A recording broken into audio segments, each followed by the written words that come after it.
Hello, my Pilates lovers. Thank you for tuning in to All Things Pilates. I'm your host, Darian Gold. Each episode, you'll get to hear a new guest share his or her knowledge, insights, and experiences. Together, we explore the ongoing evolution of the Pilates method, as well as its connection to other modalities, such as gyrotonic, yoga, podiatry, and chiropractic. I now present to you the many aspects of this beautiful, complex, and life-affirming discipline. Today, my guest is the one and only Lolita San Miguel, who in 1958 met and began her studies with Mr. Pilates. In describing the impact the Pilates method had on her life, Lolita says, "It was the beginning of a romance, and 60-plus years later, her love is just as strong, if not more so." Living in Puerto Rico, the dance bug caught Lolita early, at 7 years old. By age 11, she was accepted to attend the summer courses at the School of American Ballet in New York City. Lolita was fortunate to have the best of both worlds as a high school student by attending the Performing Arts High School, a pioneer in combining the arts with a formal education. Lolita's dance career ran the gamut, from dancing with the Slavinsky Franklin Ballet Company, traveling with the troupe in a bus around the country, often for single performances, to becoming a soloist for the Metropolitan Opera Ballet in 1954. Appearing at the Met gave Lolita a chance to share the stage with stars such as Maria Callas, Renata Tebaldi, and Joan Sutherland, just to name a few. Then in 1958, during a dance class, Lolita suffered a knee injury, and this accident led Lolita to Pilates, her true life's calling.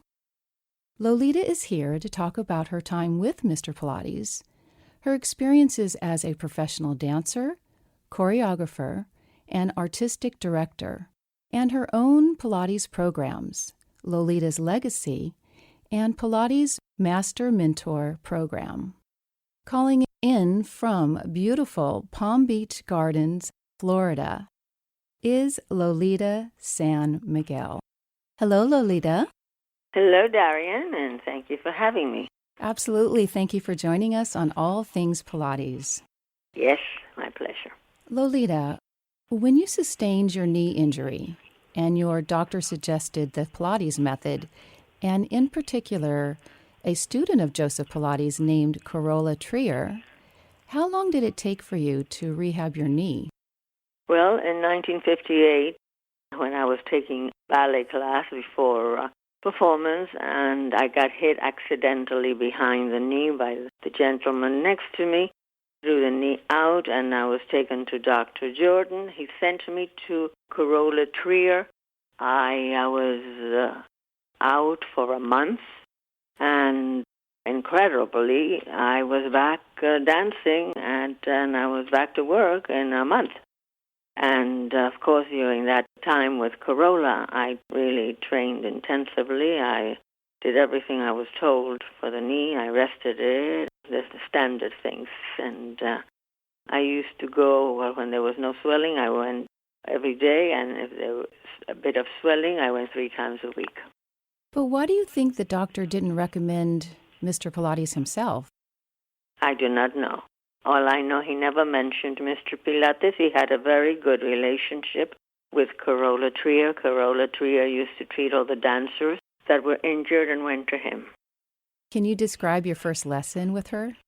Well, my first lesson was eye-opener because even though the movements were nothing that were so weird or different for me, the apparatus certainly were. And when, from the moment I walked in, there were a lot of my classmates and a lot of the dancers from the city of New York that my colleagues that I knew well, like Arthur Mitchell was there and Alva Nailey. So I felt very much at home. Allegra Kent was there from the very beginning. And my first lesson, and I had no idea what these apparatus were going to do for me. All I know is the moment I started to work on them, they felt wonderful. And it was truly love at first sight. My body enjoyed it very much. Did you notice a difference right away when you went back to dance class?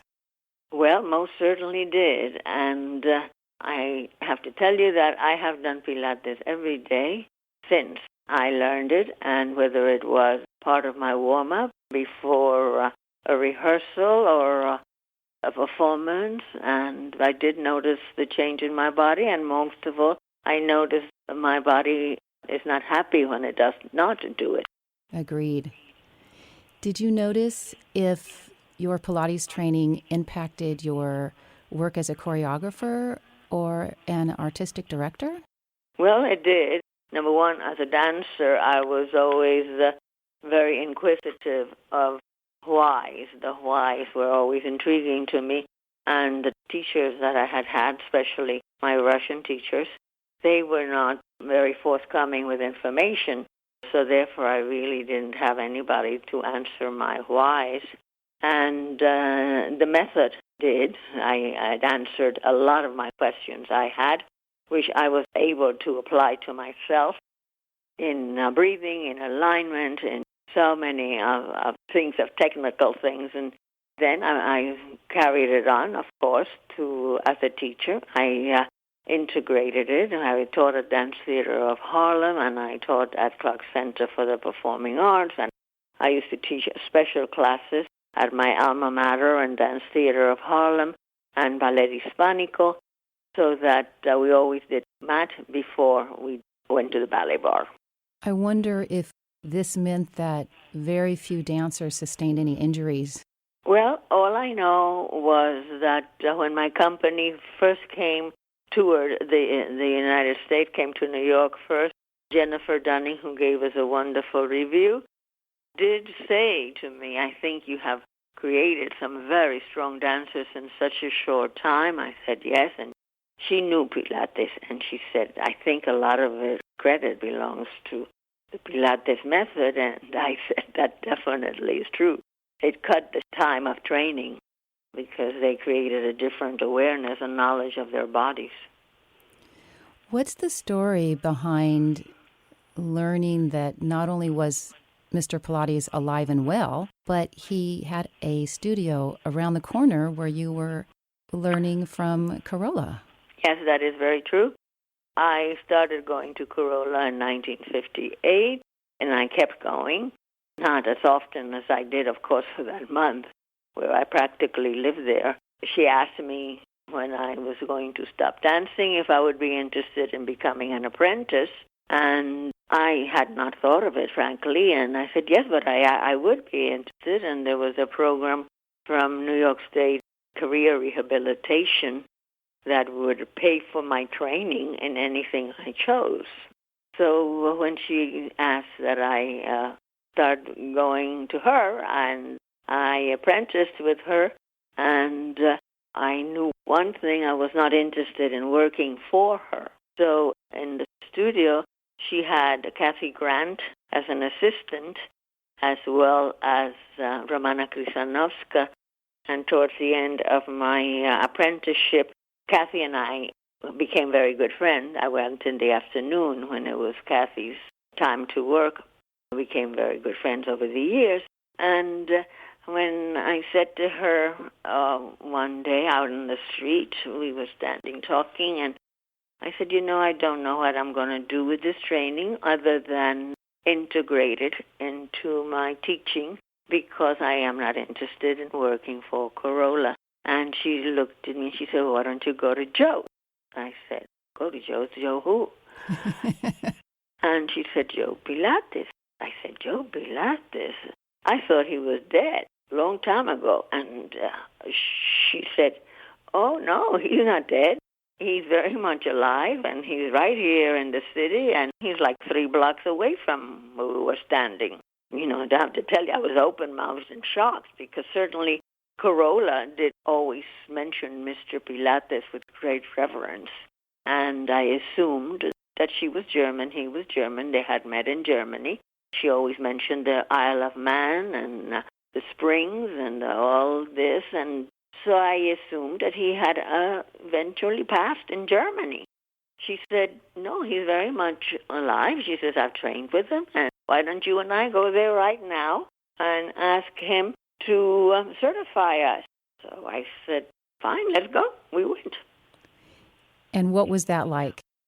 When we walked up to 939 8th Avenue, and Joe, all his time in the States, in the same studio, which faced 8th Avenue, went up the crickety steps of the building, which is still there, to the first floor. And there were two doors, and Kathy knocked, and we entered into one door, and that was a living quarter, much to my surprise.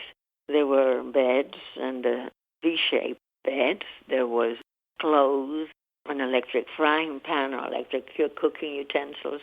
And standing in the middle of this was Clara in her little white uniform and shoes. And so she introduced me, and she told her we were there because we wanted to be certified by Mr. Pilates. And with that, and the door opened, and in he walked with tons of energy.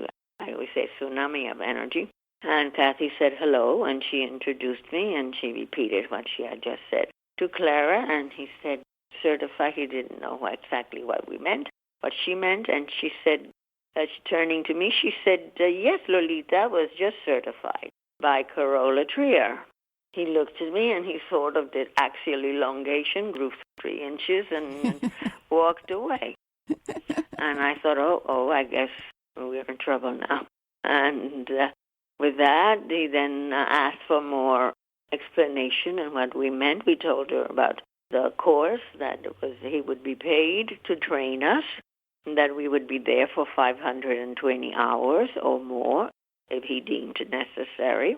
We would be there every day and do whatever he, listening and working with him, and do whatever he required of us. So he said, well, okay, and go get your papers. Obviously, we had to apply.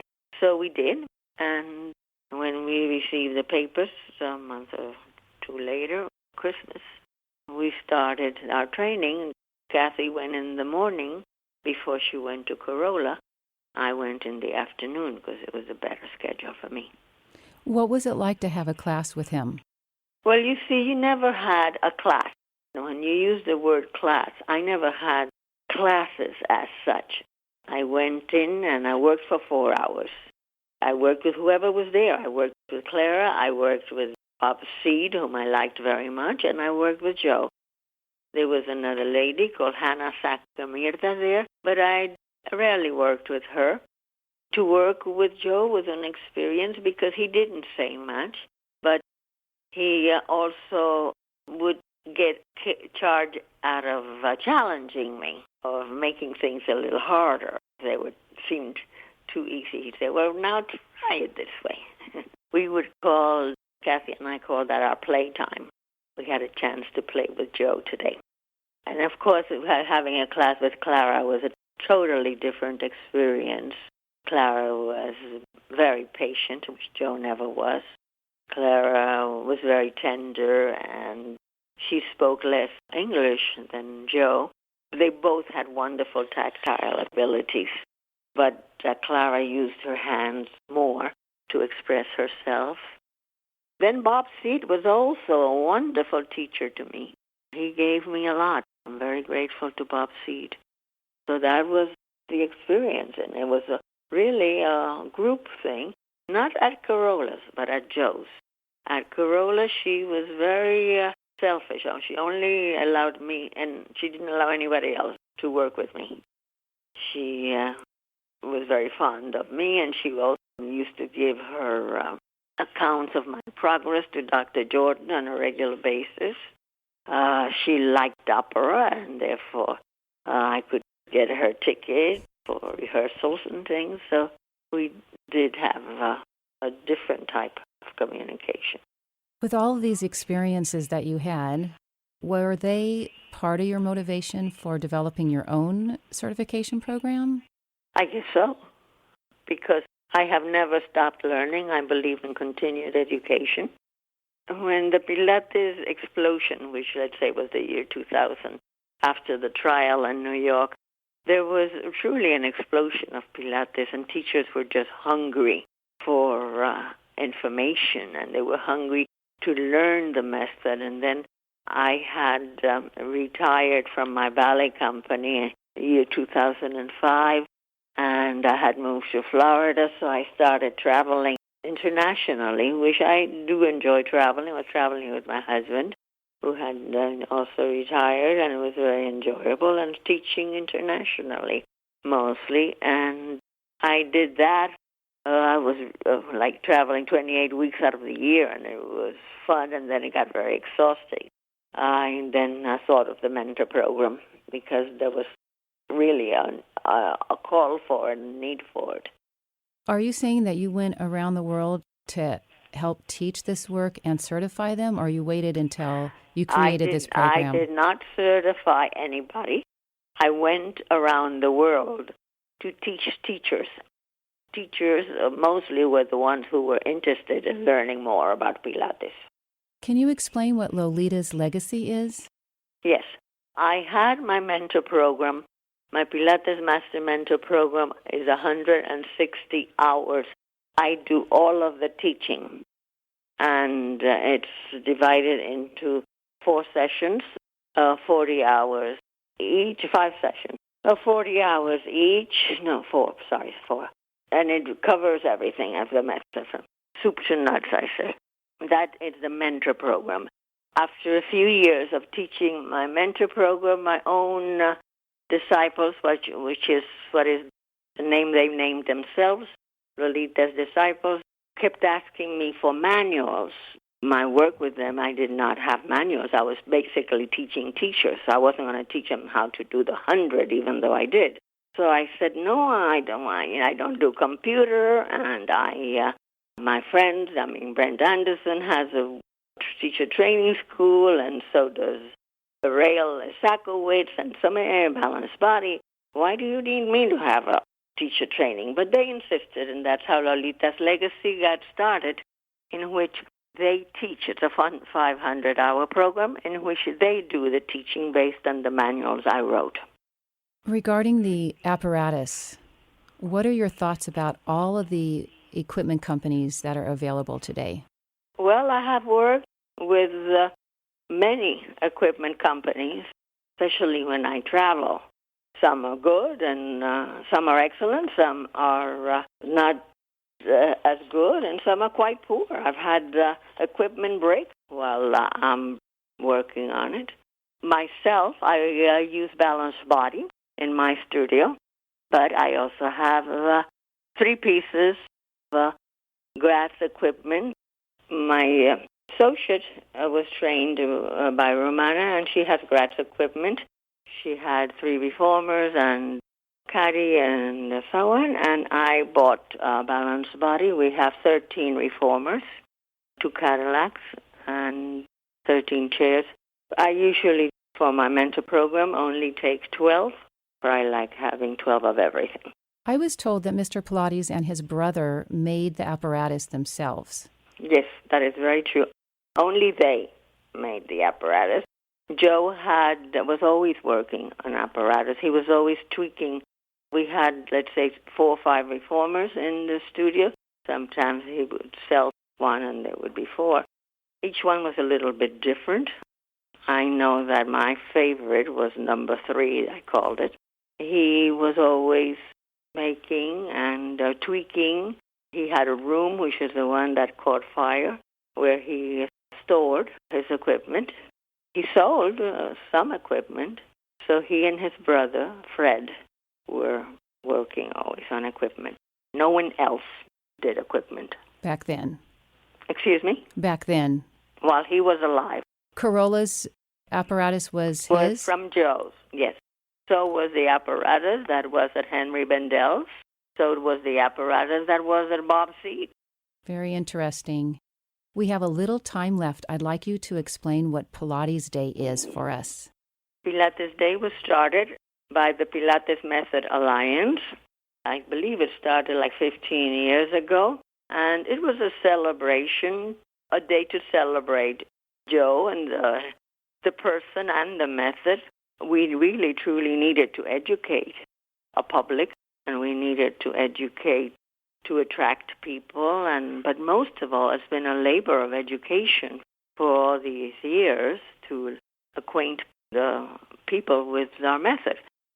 So we came across Pilates Day, first weekend, first Saturday, or it couldn't be Sunday too, first weekend of May. I celebrated it in Puerto Rico, and then when I came here, and in 2009, I went to Mönchengladbach. I went to Dusseldorf to teach a mentor program, and to a lady who called me and told me she was a single mother and could not travel to Florida. Would I consider coming there?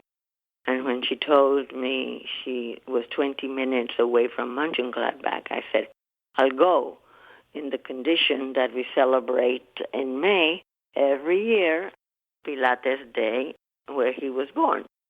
From the first time I went in 2009, I was very, very saddened and very shocked to find out that in Mönchengladbach, where I thought he would be a hero, no one knew who he was. And I said to my group, I said, we are going to make sure that we establish something in Mönchengladbach and that the people in his town get to know who Joe was. Since I had to go there anyway several times a year for the program, I went to City Hall, I met the mayor and whatnot, and we convinced them to give us a place to place. I wanted a statue, but ended up settling on a plaque. They were not most cooperative. They were sort of, I guess, skeptical of the whole thing, and maybe they were starting to get all these questions from people about Joseph Pilates. But in the archives, all it said, yes, that he was the second of 9 children, and that his occupation was listed as brewer. And I knew Joe liked beer, but that was news to me. But I did know that they earned a living any way they could. So we did our first one in 2009, and that's when I found out after class. I asked to speak to the people because I had over 100 people in this auditorium where Joe had boxed because his family had a boxing school. That's where I found out that they didn't know who Joe Pilates was. They came, it was a free class. Some had heard of me. There had been an article, but it was curiosity. So every year at that point, we used to have a conference and then go to his birthplace, right at his birth site, where we placed the plaque. And the mayor of the town would come and other officials, and my disciples would come. I got a lot of interest from my colleagues, and we would celebrate the Pilates Day. Lolita, I'm so sorry to interrupt. We are out of time. Please come back, and please tell us how people can get a hold of you right now. Very well. How do they get a hold of you, Lolita? Oh, yes.